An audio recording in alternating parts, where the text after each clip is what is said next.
খুলেন বাইজিদ বোস্তামির কিতাব, পড়েন, ওটা মোতালা করেন। ওটা রাত্র পার হয়ে যাবে যেদিন বাইজিদ বোস্তামি 5 লক্ষ খ্রিস্টান পাদ্রী যার হাতে মুসলমান হয়েছিল, 5 লক্ষ এক বৈঠকে।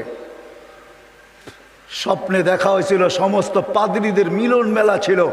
স্বপ্নে আল্লাহ দেখাইছিলেন যে বাইজিদ আজকে এদের পোশাক পরা ভিতরে ঢুকা যা, আমি কিছু করতে চাইতেছি।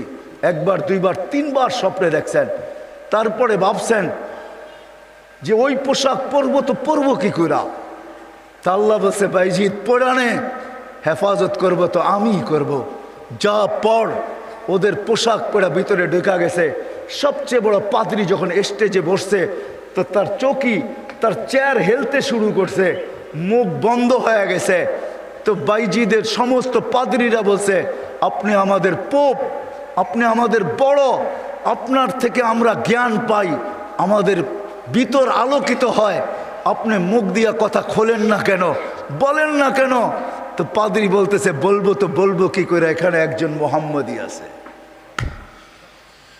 বলবো তো বলবো কি করে, এখানে একজন মোহাম্মদী বসে আছে, যার কারণে আমার চেয়ার হেলতেছে, আমার মুখ বন্ধ হয়ে আসতেছে।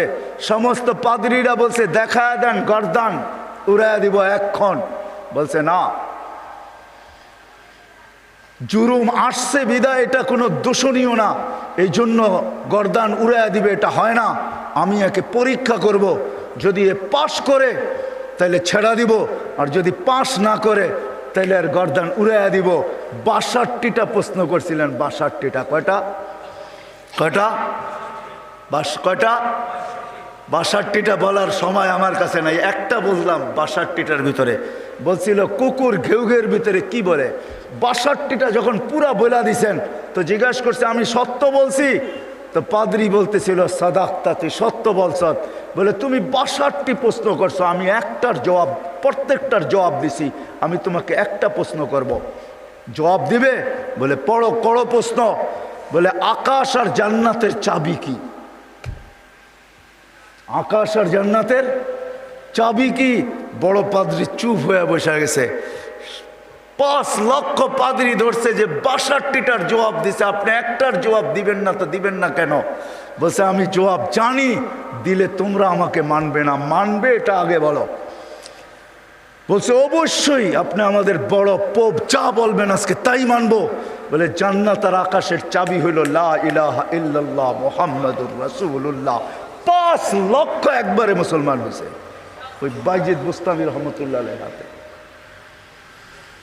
হায় হায়, আবু হানিফার জানাজা দেখা 90,000 খ্রিস্টান মুসলমান হয়েছে। জানাজা দেখা, মুর্দা দেখা। ইমাম তাইমিয়ার জানাজা দেখা 50,000 খ্রিস্টান মুসলমান হয়েছে। আহমদ ইবনে হাম্বল রহমতুল্লাহ আলাইহি জানাজা দেখা 60,000 খ্রিস্টান মুসলমান হয়েছে।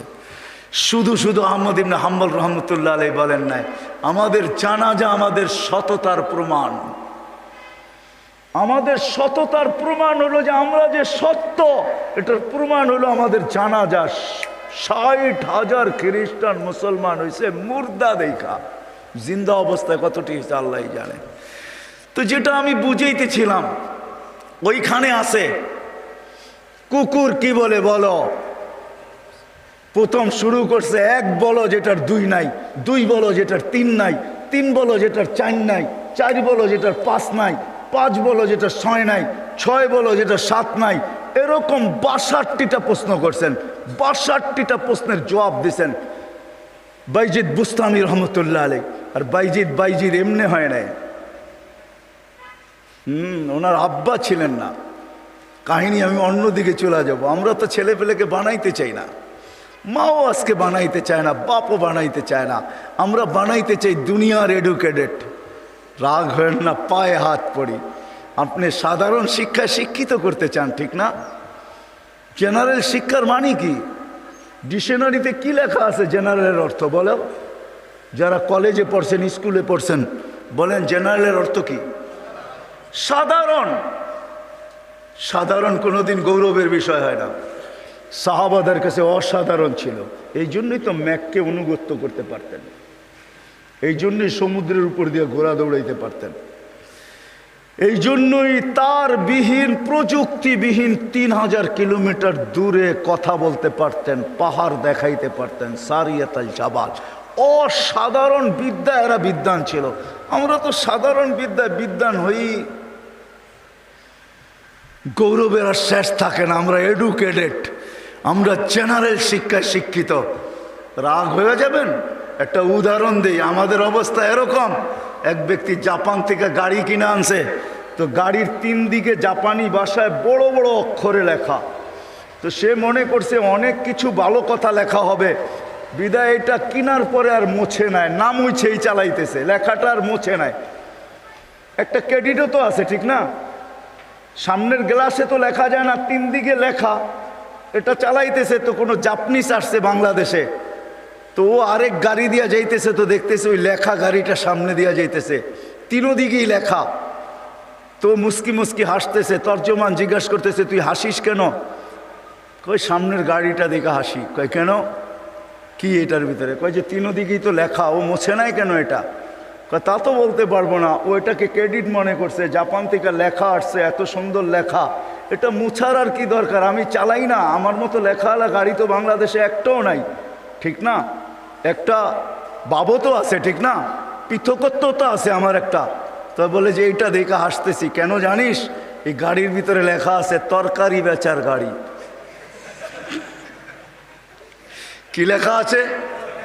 পিছনেও লেখা তরকারি বেচার গাড়ি, ডাইনেও লেখা তরকারি বেচার গাড়ি, বামেও লেখা তরকারি বেচার গাড়ি। খালি সামনের গ্লাসে লিখতে পারে না, তাইলে লুকিং নষ্ট হয়ে যাবে, কেমনে দেখবে আর কেমনে চালাবে।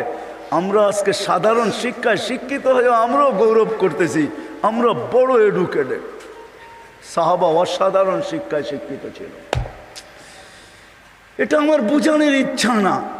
বাইজিদ বুস্তামি রহমতুল্লাহ আলাইহ মার কোরবানির কারণে উনি বাইজিদ হয়েছেন, ওই কাহিনীর দিকে নিয়ে যেতে চাই না আপনাদেরকে। আমার হাতেও সময় নাই যে আমি ওই দিকে নিয়ে যাব। উনি ছোট বয়সে বাপ মারা গেছে, মা পরের বাড়িতে কাজ করতেন। 2 দিন পরে ভাবছেন, আমি যদি এইভাবে ছেলেটাকে কোথাও না দিতে পারি তাইলে আমার ছেলেটা হারায়া যাবে। আমি তো মা পরের বাড়িতে কাজ করি। খুঁজতে খুঁজতে এক আল্লাহওয়ালার সন্ধান পাইছেন। মানুষ বলছে ওই আলেম ওইখানে আছে, আল্লাহওয়ালা ও আলেমও যদি তোমার ছেলেটাকে নেয় বা তুমি যদি দিয়ে আসতে পারো তাইলে হয়তো তোমার ছেলে মানুষ হয়ে বাহির হবে। যা হাতে পায়ে ধরছেন, আমি বিধবা, আমার কোনো সন্তান নাই, স্বামী নাই, আমি পরের বাড়িতে কাজ করি, আমি চাই আমার ছেলেটা মানুষ হোক, আল্লাহওয়ালা হোক, দিনদার হোক, আল্লাহর এলেমওয়ালা হোক, আপনাদের মতো আলেম হোক, আপনি দয়া করে আমার ছেলেটাকে রাখেন। শাইখ রাজি হয়েছে, মা শর্ত দিছে, আপনি আমার ছেলেকে ওই দিন পর্যন্ত বাড়ি পাঠাইতে পারবেন না যতদিন পর্যন্ত আপনার মতো না বানায় দেন। শাইখ অঙ্গীকারবদ্ধ হয়েছেন যে আমি পাঠাবো না যতদিন পর্যন্ত আমার মতো বড় না বানায় দেই। 2-4 দিন পরে মাস গেছে, 2-4 মাস পরে বাইজিদ কাঁদতে শুরু করছে যে সবার বাবা আসে, মা আসে, আমার মা তো পরের বাড়িতে কাজ করে, আমার মা তো আসে না। ও শাইখ আমাকে একটু মাকে দেখতে দেন না। তো শাইখ বলছে, তোমার মার সাথে আমি ওয়াদাবদ্ধ, আমার মতো না বানানো ব্যতীত তোমাকে পাঠাবো না। বলছে না, আমি মাকে দেখতেই চাই। ছোট কচি বাচ্চা, শাইখ তার দিল ভাঙতে চান নাই। একদিকে ছুটি না দিলে বাচ্চার দিল ভাঙা যায়, যেটা মেড ইন আল্লাহ, আরেকদিকে ছুটি দিলে মার অঙ্গীকার ভাঙা যায়। শাইখ তখন বলছেন, বেটা ছুটি দিতে পারি, এতগুলো সবক যদি তুই আজকে আমাকে শুনাইতে পারিস, কোরআনের এতটুকু যদি মুখস্থ শুনাইতে পারিস। বাইজিদ বুস্তামি কোরআন নিছেন, হাত উঠায়া দিছেন, মালিক মাকেই তো দেখতে যাব, কোরআন তো দিলের ভেতরে তুই জমায়া দিবি, তুই না দিলে তো আমি মুখস্থ করতে পারবো না। চোখের পানি, কচির ঠোঁটের পানি ছেড়া দিয়া বাইজিদ যখন হাত তুলছেন, পৃষ্ঠা উল্টাইতে ছিল কথা। কোরআন যেন ভিতরে যেরকম আমরা আমাদের মোবাইলের ভিতরে নেই, ব্লুটুথের মাধ্যমে, শেয়ার হিটের মাধ্যমে, হোয়াটসঅ্যাপের মাধ্যমে সে পৃষ্ঠা উল্টাইতে ছিল, কোরআন তার ভিতরে গাঁথতে ছিল। যতটুক সবক শাইখ দিছে এর চেয়ে বেশি যায় বলছে শাইখ রেডি হয়ে গেছে। বলছে তুমি এটা মুখস্থ করলা, তো করলা কি কইরা? মুচকি হাসি দিয়া বলছে, শাইখ কালাম যার সে বসায়া দিছে। তো শাইখ বুঝছে এটা কোনো সাধারণ ছেলে না, ছুটি দিছে, বাড়িতে গেছে, দরজা খটখটাইছে। মা জিজ্ঞাসা করছে ভিতর থেকে কে? বলছে বাইজিৎ। বলছে না, আমার বাইজিৎ আসতে পারে না। আমি তো শাইখকে বলে আসছি বাইজিৎ ওই পর্যন্ত আসবে না, যেই পর্যন্ত শাইখের মতো না হয়, আল্লাহওয়ালা না হয়, আমার বাইজিৎ আসবে না। তুমি আমার বাইজিৎ হতে পারো না। মা দরজা খোলেন নাই। মাও এরকম ছিল। এই জন্যই তো বলে মা যদি ফাতেমা হয় তো সন্তান হাসান হোসাইনি হয়, মা যদি ফাতেমা হয় তো সন্তান আব্দুল কাদের জিলানি হয়। মা যদি এরকম হয় তাইলে ছেলেও বাইজিৎ বুস্তামি হয়। বাইজিৎ ফিরে আসছে, এসে বলছে শাইখ আমাকে আর ছুটি দিবেন না। আম্মা দরজা খোলেন নাই। আম্মা মানতেই রাজি ছিল না যে আমি ওনার বাইজিৎ। একাধারে যখন 1 বৎসর 2 বৎসর 12 বৎসর কেটে গেছে, তার পড়া কমপ্লিট হয়ে গেছে। 18 বৎসর বয়সে যখন শাইখ বাইজিৎ বুস্তামি উপনীত হয়েছেন, পড়া কমপ্লিট, রাত্রে তাহাজ্জুদ পড়তেছেন, সেজদায় যখন কাঁদতেছেন, পড়া কাঁদতেছে, শাইখ ঘুমাইতেছে, আল্লাহ রসুল স্বপ্নে আসছেন। আর আয়সা বলতেছে ওঠো বাইজিৎকের কাছে যাও, তোমার মাথার পাগড়ি বাইজিৎকে পড়াও, আমরা বেলায়েতের পাগড়ি বাইজিৎকে আজকে পড়াইতে চাই। বাইজিৎকে বলো সে যেন কাজ যায় শুরু করে। কমপ্লিট হয়ে গেছে, যাও। তার মা তার জন্য অপেক্ষা করতেছে, বৃদ্ধ হয়ে গেছে, কোনদিন দুনিয়ার থেকে চলে যায়। বাইজিদের মাথায় বেলায়েতের পাগড়ি আমি তোমার মাথায় পড়াইলাম, তুমি বাইজিদ উস্তাদ হিসাবে বাইজিদের মাথায় পড়ায় দাও। যা দেখে বাইজিদ রহমতুল্লাহ আলাইহি সেজদায় পড়ে কাঁদতেছেন। উঠাইছে উস্তাদ, বেটা ওঠ, হয়ে গেছে কাম। কি হয়ে গেছে? আল্লাহর রসুল পাগড়ি আমাকে পড়ায় দিয়ে গেছে, বলছে তোকে পড়ায় দিতে। বেলায়েতের দরজায় আল্লাহ তোকে পৌঁছায় দিছে, হুকুম আসছে যা মার পায়ে যা, আর কালকের থেকে কাজ শুরু কর।